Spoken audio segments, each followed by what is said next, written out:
"We're celebrating without you," my siblings said. They didn't know I bought the venue. Before I tell you my whole story, let me know in the comments what part of the world you're listening to me from. My name is Victoria Chen. I'm 34 years old, and I've built a successful real estate investment business here. For the past 15 years, I've been the family's unofficial bank, always there when my siblings needed financial help. My brother Marcus needed money for law school. My sister Jennifer wanted to start her boutique, and somehow it was always me. I never asked for recognition or gratitude, but I also never expected to be treated like I was disposable to my family. Last month, I quietly purchased Rosewood Manor, the most exclusive event venue in the city, after years of investments. I didn't tell anyone about the purchase because I wanted to surprise them at our parents' upcoming anniversary celebration. The irony of what happened next still makes my blood boil, but it also gave me the perfect opportunity to teach them. I should have seen the warning signs earlier, but I always believed family came first, no matter what the personal cost. When you give everything to people who take it for granted, you eventually learn the difference between love and being used. The final straw was about to come, and it would change everything between us forever in ways they never saw coming. I remember growing up as the middle child, always trying to keep the peace between Marcus and Jennifer's constant fighting. When Dad's business struggled during the recession, I was only 19, but I used my college fund to help pay the mortgage. Marcus was already in college by then. Jennifer was focused on her social life, and somehow I became the responsible one. I worked 2 jobs through college, graduated debt-free through scholarships and determination, and built my portfolio from nothing. While my siblings were buying designer clothes and taking exotic vacations, I was reinvesting every dollar I made carefully. My parents were proud, but Marcus and Jennifer always seemed resentful of my success, as if I had stolen something from them. The truth was, I had given them everything, and they had taken it all without ever saying thank you, even once in return. I hosted every family gathering, cooked every meal, bought every gift, and organized every celebration for years without help. My siblings would show up, eat my food, take my generosity for granted, and leave without offering to help clean up ever. I told myself this was what love looked like, but deep down I knew I was being used by the people who should love me most. The pattern had been going on for so long that I didn't even recognize how toxic it had become until very recently in time. Every family emergency somehow became my financial responsibility. Every celebration became my event to plan and fund completely. When Jennifer got engaged last year, she automatically assumed I would pay for her bridal shower and bachelorette party. When Marcus bought his first house, he expected me to help with the down payment because family helps family, he said. I had become their personal ATM, and they had stopped seeing me as a sister and started seeing me only as a resource. The worst part wasn't the money, though that added up to hundreds of thousands of dollars over the years without question. The worst part was that they had stopped inviting me to things unless they needed something from me, personally and directly. I would find out about family dinners through social media posts, discover they had gone on trips together without mentioning. For 3 months, I didn't initiate a single conversation with either Marcus or Jennifer, didn't offer any unsolicited help. The silence was deafening, and it confirmed what I had suspected but didn't want to believe about their true motivations. They only called when they needed money, only visited when they wanted something, only remembered I existed when there was. During those 3 months, I closed the deal on Rosewood Manor, the crown jewel of Portland's event venues that I had. It was my dream property, a historic mansion with gardens that could host the most elegant celebrations in the entire city. I imagined hosting our parents' 40th anniversary party there, surprising everyone with the beautiful setting I had purchased. The venue had been on the market for 2 years, priced out of reach for most buyers. But my investments had paid off. I paid cash, closed quietly, and began planning renovations to make it even more spectacular than it already was naturally. The previous owners had maintained it beautifully, but I wanted to add my own touches, upgrade the lighting and sound systems. I was so excited to reveal my surprise at our parents' anniversary party, imagining their faces when they realized the truth. I had already started planning the perfect celebration, thinking about how proud they would be, how amazed Marcus and Jennifer. Little did I know that my siblings were making their own plans for that celebration, plans that would reveal everything. I should have seen the signs earlier, but I always believed family came first, no matter what the personal cost to me. When Jennifer's boutique was failing 2 years ago, I gave her $50,000 to keep it afloat. No questions asked. When Marcus needed money for his new law practice's office deposit, I covered it without hesitation, even though it meant I had sacrificed my own dreams, delayed my own purchases, and put my own life on hold for their benefit time. And again, every time I helped them, I told myself it was building stronger family bonds, that they would appreciate my love eventually. But appreciation never came. Only more requests, more assumptions that I would always be there to solve their problems. I was the family's safety net, the reliable one, the responsible one. But I was never truly valued for who I was. They saw me as a bank account with legs, not as their sister who had feelings, dreams, and needs of her own too. The betrayal was coming, and it would be worse than anything I could have imagined from my own blood relatives here. I was about to learn the most painful lesson of my life about the difference between being generous and being a doormat. The phone call came on a Tuesday evening while I was reviewing renovation plans for the Manor's ballroom with my contractor. Jennifer's voice was artificially sweet, the tone she always used when she wanted something but was trying to sound casual. "Hey, Victoria. So we've been planning Mom and Dad's anniversary party, and we've decided to have it at Rosewood Manor." My heart should have leapt with joy that they had chosen my venue, but something in her tone made me immediately wary. "That's interesting," I said carefully. "When were you thinking of having it? And who's organizing everything for the celebration?" Jennifer's laugh was sharp and dismissive, the sound that always preceded her most cutting remarks about my life choices. Oh, we don't need your help organizing it. Marcus and I have everything handled perfectly between the two of us." The words hit me like a physical blow, but I kept my voice steady and asked the obvious question that was haunting me. "So, I'm invited to help plan Mom and Dad's party then?" The silence that followed was more telling than any words ever. Jennifer cleared her throat uncomfortably, and I could practically hear her exchanging glances with Marcus in the background. "Well, actually, we think it would be better if it was just us this time. You know, more intimate and family only." The knife twisted deeper as she continued. "We're celebrating without you, Victoria. It's nothing personal, just family only." The irony was so thick I almost laughed out loud, but the pain was too real, too sharp for any humor to exist.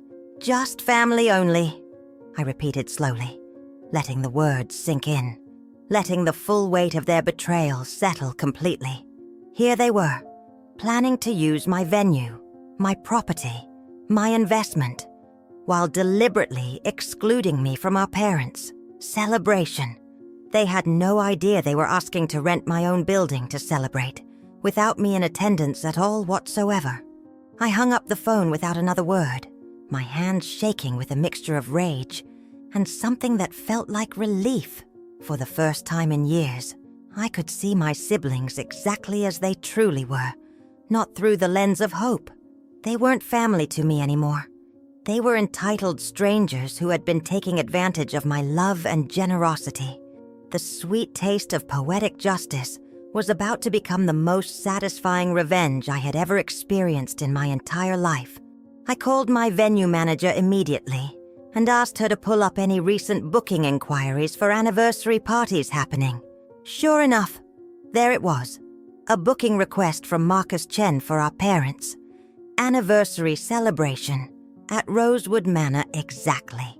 The request was submitted through our website with no mention of family connections, just a standard event booking with information.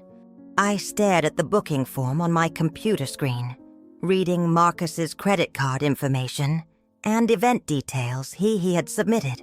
He had no idea he was trying to rent a venue from his own sister, the sister he had just excluded from. As the owner, I had every right to adjust pricing and policies, especially for last-minute bookings during peak season scheduling. I added a premium surcharge for weekend events, increased the security deposit requirement, and included mandatory catering partner usage. The total came to nearly $15,000, triple what they had probably budgeted for their celebration, excluding me completely. I also made sure to schedule a mandatory venue walkthrough, meeting for the week before their event, where they would meet. I couldn't wait to see their faces when they realized who owned the building they had chosen for their celebration. My assistant called Marcus to confirm the booking details and schedule the required pre-event meeting with the venue owner here. Marcus was thrilled that his booking had been approved so quickly, bragging to my assistant about how exclusive the event would. "We're so lucky to get Rosewood Manor," he said, his voice full of self-satisfaction. "This is going to be absolutely perfect." He had no idea that his luck was actually his sister's property, purchased with the same money he had borrowed from. When my assistant mentioned the total cost, I heard him gulp audibly over the phone, but his pride wouldn't let him back. He agreed to all terms and confirmed the walkthrough appointment, still completely oblivious to who he would be meeting with soon. Jennifer called him immediately after, and I could hear her panicked voice through his phone, asking how they were going. "Don't worry," Marcus assured her. "I've got this handled. We'll figure out the money somehow. Maybe we can ask Victoria." The audacity of that statement made me laugh out loud in my empty office, the sound echoing off the walls around me. They still wanted to use me for money, while excluding me from the family celebration they were planning at my venue. The day of the venue walkthrough arrived, and I dressed carefully in my most professional business attire, complete with my company. I had my hair styled, wore my best jewelry, and carried the official venue portfolio that included photos of all amenities. Marcus and Jennifer arrived 15 minutes late, looking around the manor's entrance with obvious awe and nervousness about the cost. They were both dressed up, clearly trying to impress the venue owner they believed would be a stranger to them completely. I watched them through the security camera system as they stood in the foyer, Jennifer fussing with her hair nervously, Marcus checking his watch impatiently, both of them completely unaware that their excluded sister was about to walk down these. I took a deep breath, grabbed my keys and folder, and headed downstairs to give them the surprise of their lifetimes. The moment of revelation was finally here, and I was going to savor every single second of their shock and disbelief. I opened the office door and stepped into the foyer with my brightest professional smile, extending my hand in formal greeting. "Hello, I'm Victoria Chen, owner of Rosewood Manor. Thank you for choosing our venue for your celebration today here." The color drained from both their faces simultaneously as the reality of the situation hit them like a freight train. Marcus's mouth opened and closed like a fish gasping for air, while Jennifer actually stumbled backward against the marble pillar. "Victoria?" Jennifer whispered, her voice barely audible. "You own this place." I maintained my professional composure while enjoying, "Yes, I purchased Rosewood Manor last month, and I understand you're planning a family celebration here without me attending." The irony was delicious, and I could see them both desperately trying to process how their excluded sister had become their Marcus finally found his voice, stammering about how they didn't know, how this was all a misunderstanding they could easily explain. "Oh, there's no misunderstanding," I said calmly, flipping through their signed rental agreement with deliberate slowness and precision here. "You made it very clear that you're celebrating without me, that it's just family only. Remember those exact words clearly?" I quoted their own words back to them, watching them squirm under the weight of their hypocrisy and complete entitlement. The good news is that as a business owner, I'm happy to provide venue services to any paying customer here. I emphasized the word paying while showing them the total cost breakdown, watching their faces pale even further with shock. "The deposit is due today, and the balance is due 48 hours before your event, as outlined clearly here." Jennifer started to speak, probably to ask for family discount or special treatment, but I cut her off immediately and firmly. "This is a business transaction now, not a family matter, since you've made it clear I'm not family to either." The power dynamic had completely shifted, and for the first time in years, I was in complete control of the situation.